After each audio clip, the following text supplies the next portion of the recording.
and we are going to talk about, so we're talking about IBM again, and this time it's about data science with IBM Cloud, right? Yep, perfect. So will I start sharing my screen? Absolutely. Okay, perfect.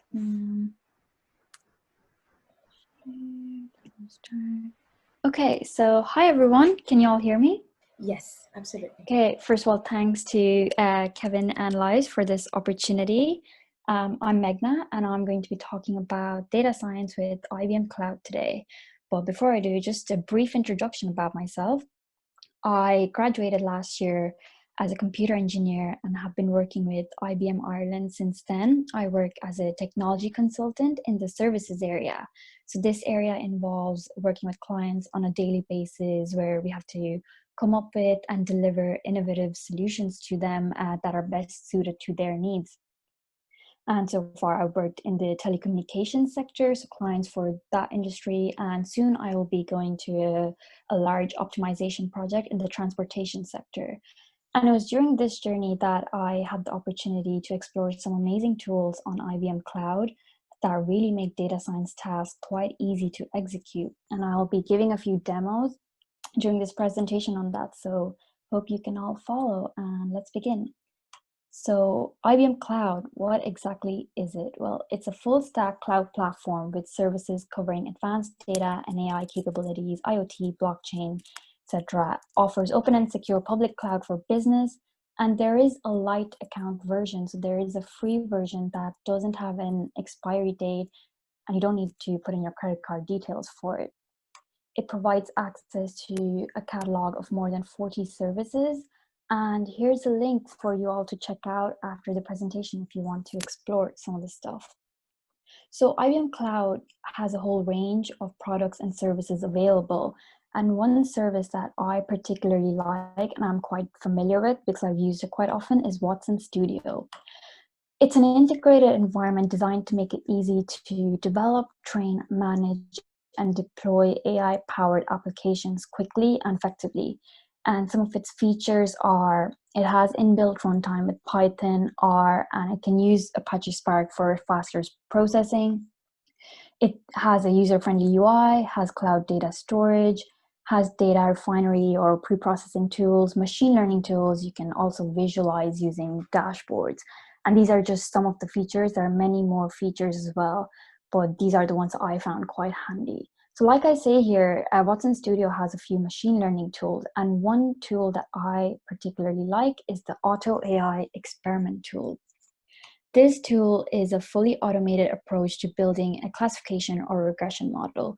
Basically, without having to code or develop anything, you can just feed in your data into this tool, and it will run all the experiment for you. So it will select the best model for you. It will do feature transformations for you, and it will give you the results in a really nice visual manner. And you can then save it as a model you want to deploy later to an app, or you can save it as a Python notebook and tweak it as much as you want. So I'm going to start my demo for this now. Hopefully you all can follow. So here I am in IBM Watson Studio, and I can start off by creating a blank project or searching a catalog of sample projects or notebooks that are available. For now, I'm just going to go with creating a blank project. So I click on that and I create an empty project and I give my project a name. And you can see on the right, I have a cloud object storage instance attached. Again, this is available for the light version, and it just gives you a place to store your project, and it's free. So we go ahead and create our project, and we should soon be in our project workspace. And there we are. We can see we have 0 assets and 1 collaborator. You can add collaborators, but for now, I'm just going to go ahead and add in my data. So I add my data. I can either load in a file that I already have, or I can go to the gallery and select data sets that are available on IBM Cloud. I know which data set I want, so I'm just going to look it up really quickly. And there we go. So this data set is from UCI Machine Learning Repository. I didn't have to actually go to their site to get this because Cloud has connections with third-party data sources, and you can just get the data straight away in Cloud. I'm going to go ahead and add this to my project. This file, basically, we are trying to predict which flower it is based on sepal length, width, and petal length and width. So it's a simple data set, and I'm going to use that for the demo. So go ahead and I'm going to just view my project, and it takes a few seconds to add in the data. And once it does, it will say I have one asset. There we go, have one asset. I can go ahead now and start my AutoAI experiment. Once I click this, I just need to give it a name. And on the right, it says to associate a machine learning instance. Again, we can just add one there. It's available to the Lite account version, so it's free. I can create a new one, but to save time for the demo, I created one, and I'm just going to load in the existing one that I have. And it's as simple as that. I've selected it, and once I hit reload, it should be attached, and it's attached to my experiment. Going to go ahead and create the experiment now. So it takes a few seconds to load, and once it's created, it will ask me to add in my data source. So I'm just going to add the data I added to my project to my experiment now. Once I select this, it will automatically read in the data and ask me which column am I trying to predict. I know from the description of the data, it's the class column. So I click that. I can run the experiment, or I can change experiment settings. So like the training data split or which columns I want to include. Once I'm happy, I'll save my settings. And you can see it automatically knew it's a multi-class classification problem. I didn't have to tell it that. So I'm going to just run my experiment now. And once it does, we should be in our experiment workspace, and there we are. It's telling us it will take a few minutes to, complete, but in the meantime, we can have a look at the progress maps. So here we can see what exactly is AutoAI doing. It's first reading our data set, splitting holdout data, reading training data, pre-processing, model selection. So it runs a bunch of different models and selects for us the best two algorithms that it finds on accuracy, particularly for our data set.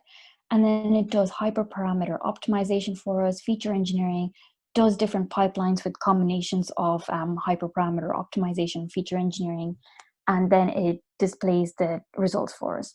You can also see the relationship map. If you don't know what it is doing, you can click on top algorithms. It's doing what I just said, selecting the top algorithm to train and test our pipelines, and select the best two.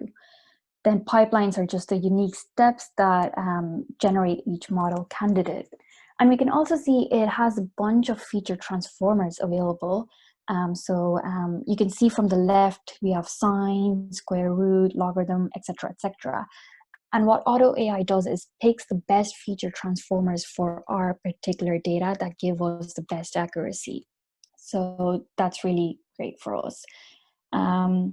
Now I'm going to skip ahead to it picked one of the algorithms there already. So XGB classifier, we can see the accuracy enhancements and the build time. I'm going to skip now to when the experiment is finished, just to save time. And you can see that 8 pipelines have been generated. The top 2 algorithms it picked were LGBM and XGB classifier. I can see the accuracies ranked, and I can also go ahead and compare the pipeline, or I can see the pipelines in the relationship map, so see what they did. So some of the pipelines you can see, they use the tangent feature transformer, the square root feature transformer. I can now compare the pipelines on this metric chart visually. I can see which pipeline does well in compared to accuracy or log loss or F1 macro. And there's also a table version, or if I just scroll down, I can click into a pipeline, see even more metrics. So ROC curve, then on the right, macro precision, recall, F1 measure, log loss, precision recall curve, threshold chart, model information, feature importance. They're all just there for me to see. If I go into a pipeline that did a few extra feature engineering things, so let's say pipeline 8, we can see the exact feature transformations it did for each feature, and we can compare these new features in importance to our original features here. So that's very good too. Just to prove it's not always picking XGB or LGBM, I had a different project ready with a completely different data set, and the algorithm it picked there was the gradient boosting classifier in this case. So I'll just click into it there, and you can see gradient boosting classifier there. The accuracy is different, and it also has like different metrics like confusion matrix and everything. So it's really good tool for like if you want to just quickly run an AI experiment on data you have, and it gives you all the results visually, which is nice for you to see. You can, once you're done training your model, save it as a model, which you can later deploy to an application or just, test it out on other new data, or you can save it as a notebook. So I'm going to save it as a notebook, which I already did just to save time for the demo. And it's pretty much a Jupyter style notebook automatically generated for us. The code is written by AutoAI, and we can now go ahead and tweak it as much as we want, customize it as much as we want, and just take it further from here. So what I really like about this tool is that it's really simple to use, especially for beginners or people with like older programming skills and they really want to get into data science, but just the thought of doing, training for hours on like a new language or whatever is probably daunting to them. Well, they can go ahead and use this. Also for developers who already know how to build this, it's a great starting point, because once you have everything done, you can just export it as a notebook and take it from there. So that's really it for this demo. Another tool that's part of Watson Studio service is the data refinery tool. Now this tool is handy when you have loads of data but you don't really want to experiment with it. You just want to maybe gain insight into it. You just want to like clean it up or pre-process it. So again, it allows shaping, cleansing, processing, and visualizing of data with just a few clicks. So similar fashion to the AutoAI Experiment tool, you don't really need to code anything or develop anything. You can just do it with a few clicks. I have a demo ready here, so I'll start that now. You can see I'm in the Watson Studio again. I'm inside a project where I have loads of data sets loaded in. So I'm going to go now and add in a data refinery flow. And you can see there's a bunch of different tools. You just find data refinery and you click on it, and it'll ask me then to load in my data assets. So I'm just going to go ahead and add in the data set that I want. Adding that in takes a few seconds to load. And there we go. We have a preview of our data.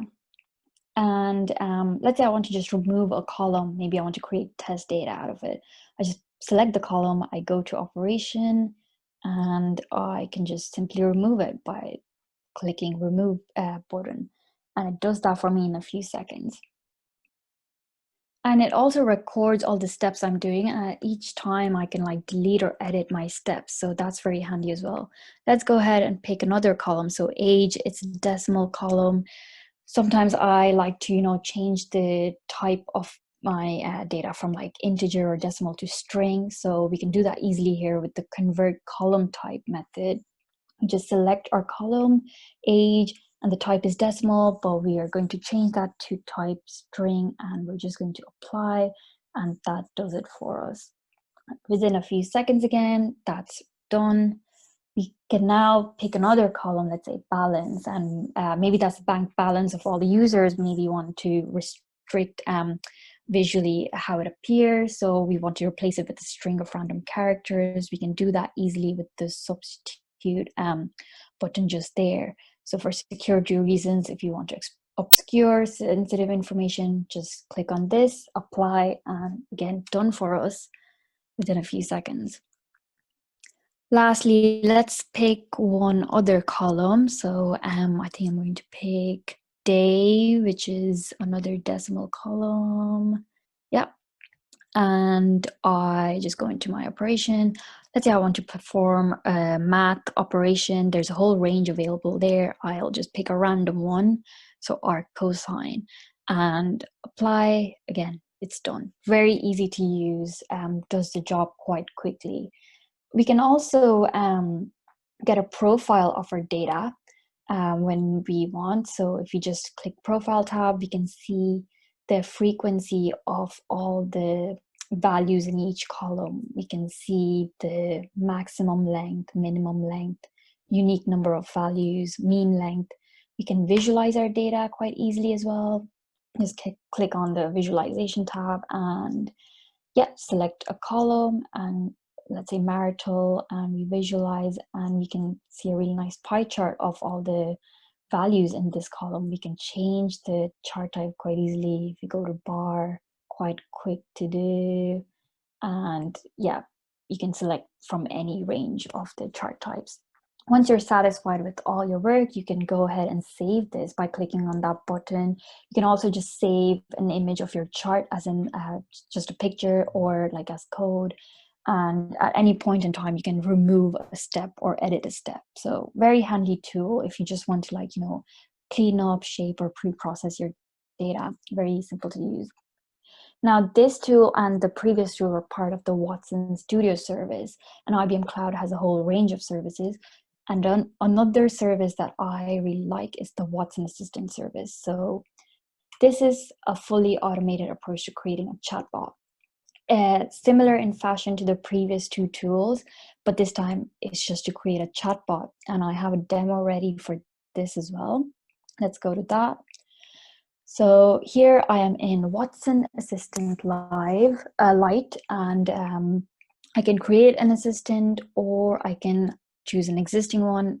To save time for the demo, I have a blank assistant already ready. I'm just going to go ahead and click on that. I just want to make a casual conversation chatbot. So first thing you do is create intents. Intents are basically what you think your user is going to intend to say to the bot. So it's a casual conversation. I think my user will intend to say hello to the bot. So I'm just going to add in different examples of how I think the user may say hello. May say hi, hiya, hey, and we just add in the examples. Simple as that.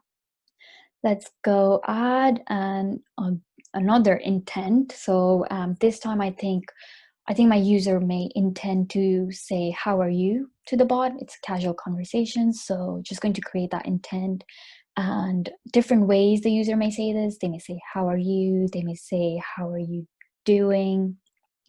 We can add in the examples. We can add in one last one saying, you good? Maybe that's another way of saying it.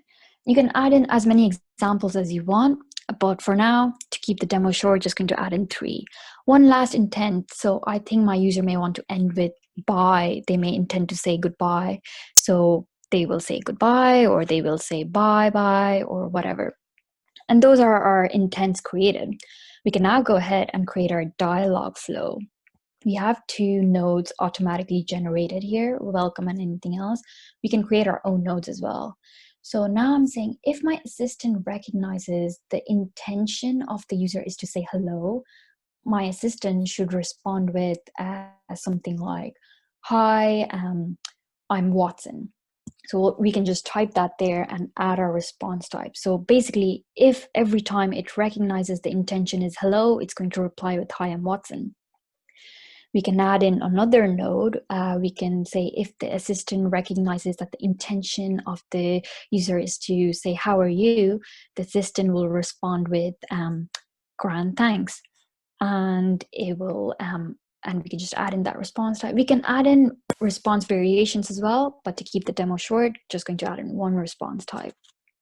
Lastly, I think if the assistant recognizes the intention is to say bye, I would like my bot to respond with okay, bye. And we can now go ahead and try this all out by just clicking try it out. And you can see we have like a whole section ready here. By just clicking a button, I'm just going to say hello. It recognized my intent. It has responded, hi, I'm Watson. I can type, hey, I spelled that differently, but it still recognized my intention and it responded correctly. I can ask, how are you? Next, and it responds to me appropriately again. I can spell it different and it still recognizes that my intention was to say, how are you? again, spelling it differently, it's smart enough to pick it up that my intention is how are you. I say bye and it responds with okay, bye. So you can see here how simple it was to create a basic bot within like a few minutes. And I have colleagues who have created some very fancy bots who, like, for their clients, which was like a government department or to like the telco company that I am a part of. And it's so easy to do. And I know these colleagues don't even have developer backgrounds. They've never coded in their life, but still with the help of Watson Assistant, they can make some really class chatbots that are quite good to use. And also you can integrate these chatbots with like third-party apps. So I know we have integrated it with Slack, which is pretty much our Skype for business. And you can integrate it with other things as well. That's basically it. Those were the 3 demos on some of the tools I've used, which I think are quite handy. Why oh, it's not letting me go ahead to my presentation. Oh yeah, so why use these tools? Well, you don't really need any prior programming knowledge to use them. They're very simple, user friendly, and allow connection to, you know, third-party data sources and stuff. Why is this powerful? Well, if you're a beginner in this field, or you know, let's say you're not even in this field, but you have some great ideas that you want to implement, but you don't want to spend hours and hours first learning a language and learning about machine learning or whatever, you can get yourself started with tools like these and just, you know, experiment with them. But also if you're a developer, it's a nice starting point for you where you can just try these things out and then, you know, export it to like Python and just build it further from there. Personally, I know when I was first asked about chatbots, it seemed quite daunting to me. I thought there would be a lot of complicated coding, but then I saw Watson Assistant. I thought it was quite good. I just need to like pretty much understand how I want the conversation to flow, and I can just focus on that instead of having to focus on like how to develop it and stuff. So yeah, it's very simple. I know the demos were quite fast, so hope you could follow them. And thank you very much.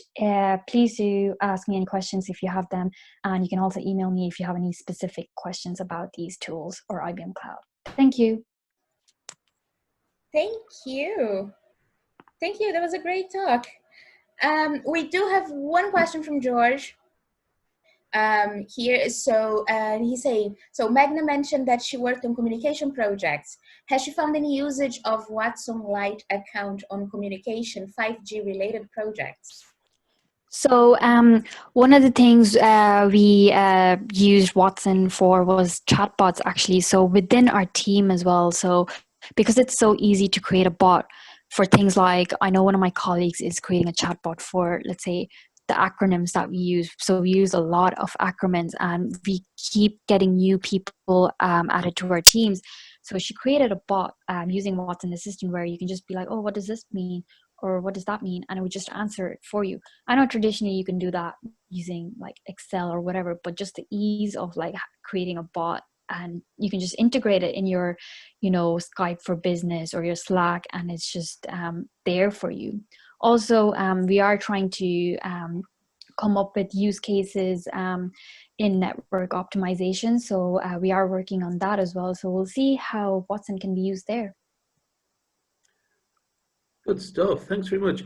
Thanks for that, Meghana. Just a couple of questions, actually. I'm very interested in the relationship that you can export out your Jupyter notebooks. Is that correct? So you can export out your project as a Jupyter notebook if you wanted to share it Yeah, with so you people. can save it as a Python notebook and, you know, just change your code or customize it as much as you want.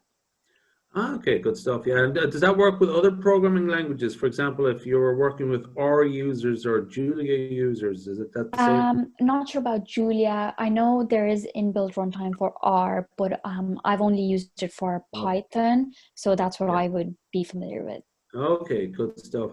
Um, just actually, I'm very curious about the whole machine learning becoming sort of in the cloud. I just wondered, have you that's becoming a conversation now about the future of machine learning being in the cloud and not really particularly related to programming languages. Do you want to have offer any points of view of that general question?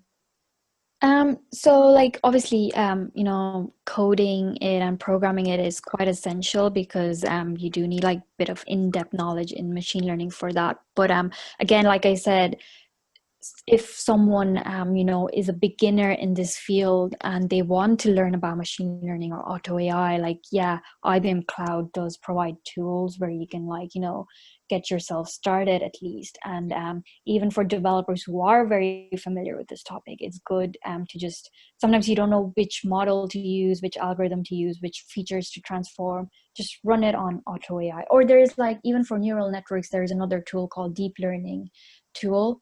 So yeah, you don't always have to program stuff. You can get yourself started with certain tools like this, and then once you have a foundation, you can, you know, program it and take it further as much as you want. Good stuff. Another question, actually. Do we have any more questions, Louise? I'll keep going. No, I have a question Okay. actually. So I actually did deploy the tutorial, the basic tutorial for chatbots using IBM Cloud. You know, the one for the florists. Oh, okay. Yeah, so I actually did that a while ago, Oh, and nice. yeah, so it was really cool. But I noticed there was a little bit of a like I couldn't, when I was trying to make the chatbot come back to the conversation, I had a little bit of an issue like hard coding that. And I wanted to ask you if you know that if there is anything like that was changed on. So I haven't done that demo itself because I had like separate training on it, but I know there's options where when you're creating dialogue nodes, so the dialogue flow, you can like get it to jump back to a certain node, or you can even like uh collaborate it with like Node-RED. I know many people have done that, and you can like create as much like flows and jumping back and forth as much as you want. Hey, cool. Oh, thank you. So I will try that again. And then I have another question for you. Yeah. And so, do you know, you're talking about integration with like Slack and other platforms. I was thinking, do you know if it's possible to do a sentiment analysis on a bot that is initially programmed using Watson Assistant? So there's tools for like natural language understanding and stuff that are available in Watson services, again, in the light version, and you can run them on anything. So I'm guessing you can run them on like Watson bots as well. Perfect. Thank you. Thank you. Thank you. I'll come back in there if I can. Yeah. Just are we still good to go? Yeah. No, it's actually I'm just very curious about this. About suppose I'm learning about AI and machine learning for the first time. Yeah. Let's just say I'm changing my job or reskilling, which is the type of thing that many people might be facing in the near future in Ireland. So is it fair to say that IBM Cloud, is it available to the general public? There's a free version, is that right? Yeah, so there is a free version available to the general public, and it's not like a 30-day free trial. It's not, you know, there's no expiry date. There's a light version, and all the things that I demoed are actually part of that. So yeah. Okay, good, yeah, yeah. That's good. And it does actually, how does it cope with dirty data? I know, realize you can clean it a bit, but is it fair to say that you might have to clean it up a little bit more before you import it? So there is the flexibility where you can code it in that tool itself, how you want to clean it up. So you can do that too. You don't need to first clean it and import. Maybe you can just import and clean it there, and then use some of the operations available. Okay, good stuff. Yeah, no, it's a sort of very interested in that sort of stuff. Just another question, actually. I just wondered, out of curiosity, have you ever looked at it from the point of view of? Sorry, do you know anything about it from the point of view of spatial data analysis, maps, and distances and stuff like that, GPS coordinates? I personally haven't worked with that, but I mean, there's a whole range of tools, so you Yeah. can Okay. explore Yeah. and That was a find bit of them. a tough Yeah, I'm one. sure Yeah. there is something there. Yeah, I know that was a tough one. It's just that that's the type of thing I'd be sort of looking at with keen interest on. So myself. I'll open the floor there just to sort of see if any more. There is another question. Tom is asking a question this time. He's asking if there are any resources that you would suggest for someone that is looking to shifting careers into data science. I guess that question goes for the both of you, no? So what I can suggest is, so I was quite like, although I had a bit of programming background, I was new enough to data science, and for us, because we work in IBM, we were introduced to the cloud. But even like my friends who are not in this field and who are interested in data science or AI, I do recommend just going onto the light version. They have tutorials on the versions themselves, so you can look at those, but also you can play around with the tools as much as you want. And it's just, I think that's a really good way to learn, because you don't really have to, like I showed in my demos, you don't have to code straight away. You can like first start yourself off with like the user friendly, UI, get yourself familiar with what happens in like, data science tasks or AI tasks, like pre-processing the data, selecting a model, and then you can like go ahead and dive deep as much as you want. But that would be a nice way to start off. Yeah, Perfect, thank I you. think if you develop the habit of curiosity and you want to explore uh, ideas, I think being in the data science is a nice way, because there's a lot of problems that you want that are interesting to solve, like for example the COVID-19 and so on. So what you need is that curiosity, and at the same time passion, and be more persistent. Like you cannot learn immediately things, so you have to keep on, just be patient, trying to do it one at a time. But it's very important that when you try to learn the skill set in data science or exploring it, you have to do it hands-on. You cannot just read stuff and without trying it in with your hands, because I tell you, your hand has a certain kind of memory. It's similar to when you try to spell a word. It's easier to write a word by instead of just uh, like spelling a word. It's much easier to write it once you have, because your hand can just immediately uh, can immediately flow the thing. So you have to they always say that you need to have I think in order to be considered like very skillful, you need to spend 10,000 hours of work, and then people will sometimes consider you as a genius, when in fact you're just spending so much time that everything becomes automatic. Okay. I might actually just sort of throw one or two things into the mix there as well, if it's okay. Something actually, just a sort of, if you're starting out as a data scientist, there's always some sort of key skill sets that come up again and again. They're not very interesting. They're not, well, some of them are. But for example, data visualization, have a good, strong data visualization skill set. If you can be like, find a few specialities like spatial data analysis and maps and GIS. It's the type of thing that might sort of stand out, might get you to stand out a little bit when you're going for a job, because a lot of companies would have that sort of spatial element in their data analysis, particularly in Ireland, where it might be agriculture or food or something like that, or logistics. And that's it. What else? Like other stuff like time series analysis and so on, What do you think about that, Polito? Yeah, I pretty agree. Time series right now, because it's an IoT world now. It's like everything is deployed as a sensor. Uh, Buildings, everything is monitored by sensors, and sensor information is basically time series data set. Biometric data also. Everything about health information. That's why I think Apple is going into the healthcare space, and many companies, because it's a big potential money in the future.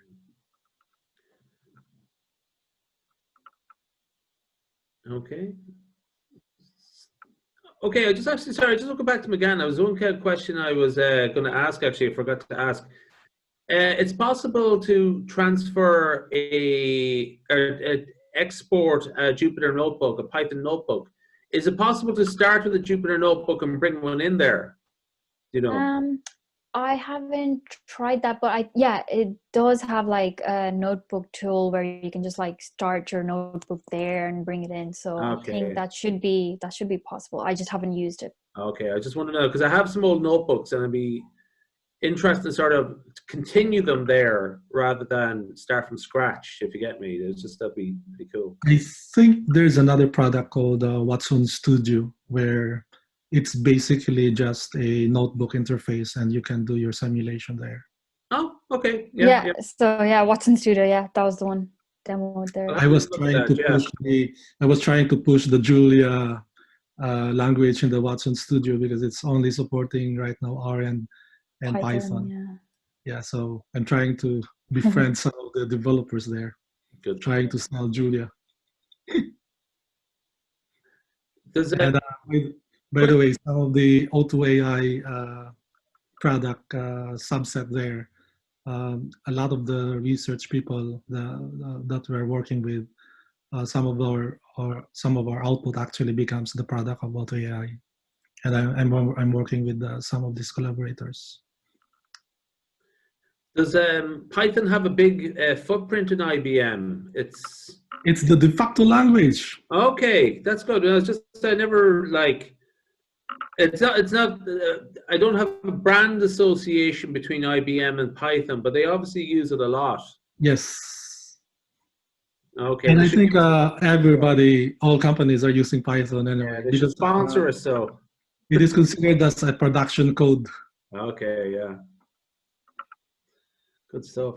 I'm going to hand over to Louise there to wrap it up. Thanks very much to the speakers there. And thanks also to our attendees. Thank you. I'm going to sign out there. Thanks for that. Thank you also. If you need more questions, just email us or maybe go to my GitHub and raise an issue if you want some more features with the AutoML pipeline. Thank you very much.